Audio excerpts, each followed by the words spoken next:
Fala galera, beleza? Pessoal, eu fiz um trade aqui bem interessante no dólar, tá? E é uma operação que eu conduzi praticamente o dia inteiro. Eu vou falar com vocês por que eu conduzi essa operação, por que eu tinha confiança de que ela buscaria o alvo, tá? Agora são exatamente 4 horas da tarde e acaba de bater o alvo. É uma operação que eu entrei aí por volta das 10 horas da manhã, tá? Uma operação que demorou um pouquinho para cravar o alvo, mas vou falar para vocês o que eu vi, tá? O que eu estava olhando.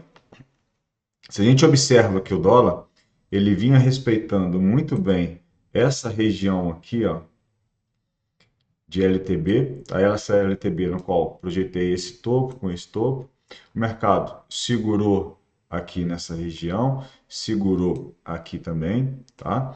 É aquele ditado, né? Água mole e pedra dura, tanto bate até que fura. Essa LTB vinha trabalhando bem, só que, obviamente, poderia chegar um momento de que ela não conseguisse mais segurar o preço e fosse rompida. E essa era a expectativa. Então a gente olha aqui que o mercado segurou essa semana nessa região de fundo. Se eu coloco no tempo gráfico maior aqui, essa região de fundo aqui, ó, tinha um fundo histórico aqui. Primeira vez que tocou foi no dia 31/7 de 2023. Segunda vez foi no dia 22/12 de 2023. O mercado subiu, voltou. Estamos trabalhando agora nessa região de fundo. O mercado segura aqui pela terceira, quarta vez. Abrimos aqui com gap. Esse gap aqui foi no dia de ontem. Isso, foi no dia de ontem. Subimos, voltamos, tentamos renovar mínimas, não conseguimos. Então aqui a gente arma uma espécie de um pivô macro. Tá? Então eu tenho o fundo, o topo, o fundo ascendente. A ruptura desse topo caracteriza um pivô. Então automaticamente eu tenho projeções de alvos a partir desse fundo com esse topo. Tá? Esses alvos serão válidos a partir do momento que a gente tem uma ruptura deste topo, tá? Vou tirar esse alvo aqui para a gente dar um zoom e eu explico um pouco mais. Então tá, temos esse pivô macro. Se a gente dá um pouquinho mais de zoom e jogamos lá para os 2 minutos, que era o tempo gráfico que eu estava analisando, o dia de hoje o mercado abre com esse gap, tá? O mercado tem uma força inicial no início do dia, ele cai, não renova o fundo, faz um fundo mais alto, tá? Então aqui a gente tem, ó, um fundo mais alto e aqui a gente tem um topo. Ou seja, a ruptura desse topo caracteriza um pivô de alta. Então, quando eu rompo esse pivô, eu posso estar buscando por compra. Tá? Obviamente que eu não estava com gráfico naked assim, né? Não estava com gráfico tão limpo. Então, aqui eu vou colocar as médias que eu estava utilizando. O mercado rompe o pivô, o mercado volta, ele ancora. Lembra que eu sempre falo com vocês da ancoragem.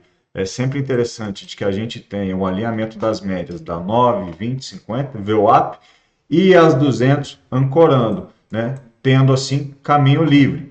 Então, olha só que interessante: o mercado fez o pivô, o mercado sobe, volta, ancora na VWAP, até então não deixou nenhum candle gatilho, ó. Esse aqui não é um candle gatilho, esse não, todos têm pavio. Até que, olha só, esse candle gatilho aqui, ó, perfeito, tá? É um candle encorpado, é um candle que tem pavio na parte inferior e é uma barra forte, uma barra de ignição, ancorado pela 20, VWAP, 50 e as 200. Então, esse aqui sim é um candle gatilho. Então, eu fiz a minha operação neste candle, tá? Então, a minha entrada foi aqui neste candle. Tá bom, a entrada eu já tenho. Até onde eu vou conduzir essa operação? Então, eu fiz, obviamente, que a minha primeira projeção foi desse pivô micro, né? Então, eu projetei FIBO aqui do fundo até este topo. E aqui eu tinha o alvo. 1, 2, 3. Tá bom? Eu projetei também. Por que eu faço outras projeções e não fico só com essa? Eu gosto sempre de fazer outras projeções, sempre que possível. Para quê? Para buscar confluências. Cada projeção vai me dar 4 possíveis alvos. Agora, se eu faço uma projeção, eu tenho 4 possíveis alvos. Agora, se eu tenho a possibilidade de fazer outras projeções e alguns desses alvos confluem na mesma região, a probabilidade de que o mercado busque essa região onde está tendo mais confluências é enorme. Tá? Então, ao invés de eu sair aqui nesse alvo, sendo que talvez eu tenha uma confluência de alvos mais longo, tá? Isso aqui é uma dica de que talvez eu possa conduzir mais essa operação. Então, é muito melhor eu poder conduzir essa operação por mais tempo do que eu sair dessa operação precocemente e depois ter que ficar buscando por outra operação.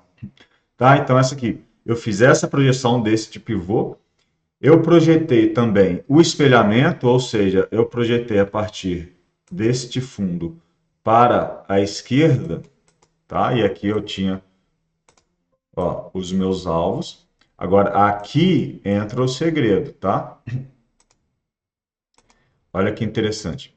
Eu fiz a projeção do pivô, que é este fundo com este topo, e aqui eu tive o alvo. 1, 2, 3. Tá? Agora eu projetei o espelhamento, que é deste fundo para este topo, da direita para a esquerda. Eu tinha um alvo 1, 2. Agora, note como que o alvo 3 da primeira projeção conflui com o alvo 2 da segunda projeção. Olha só, aqui a gente está tendo uma confluência. Então, essa região aqui, ó, essa região já está mostrando uma certa confluência, porque eu já tenho dois alvos que trazem para essa região. Vamos continuar aqui, ó, deixa eu só colorir. Tá? Então, tem dois alvos que me mostram essa região, então já ligo o alerta. Agora, lembra que no início do vídeo a gente tinha aquele pivô macro? Deixa eu até colocar no tempo gráfico maior, deixa eu tirar essas médias para ficar mais limpo. Lembrem, ó, no 15 minutos aqui para ficar nítido. Lembre que aqui era um pivô macro, este fundo com este topo. É um pivô macro, né? Então eu vou projetar esse pivô macro também. Obviamente que eu começo do menor para o maior, né? Mas agora eu posso projetar esse pivô macro e vejo se há alguma confluência. Então projeto do fundo ao topo.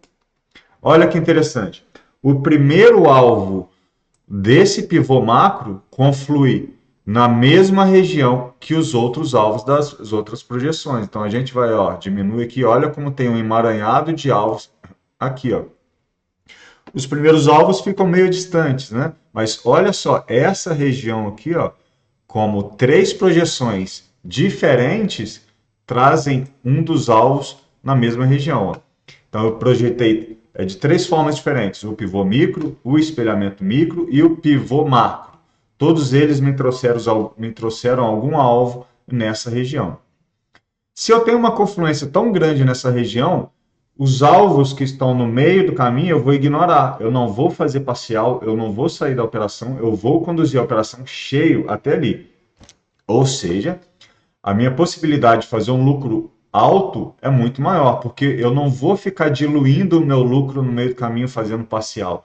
Ou eu não vou encerrar a operação antes de mais. Tá? Então, eu fiz uma operação nessa região aqui, ó.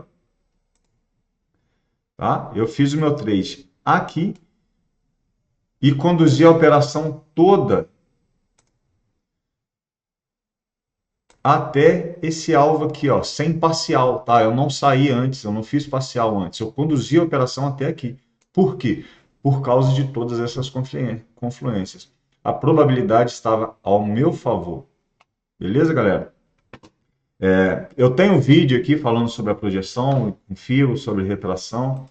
Tá? Essa projeção aqui, vocês sabem, vocês que me acompanham, eu utilizo bastante. Agora, foquem nessas confluências. Não é sempre que a gente tem vários pontos para estar buscando confluências, mas sempre que há possibilidade de projetar fibra de diferentes pontos, faça. Porque sempre que a gente tem confluência de alvos, a probabilidade do mercado buscar exatamente essa região é grande. Beleza?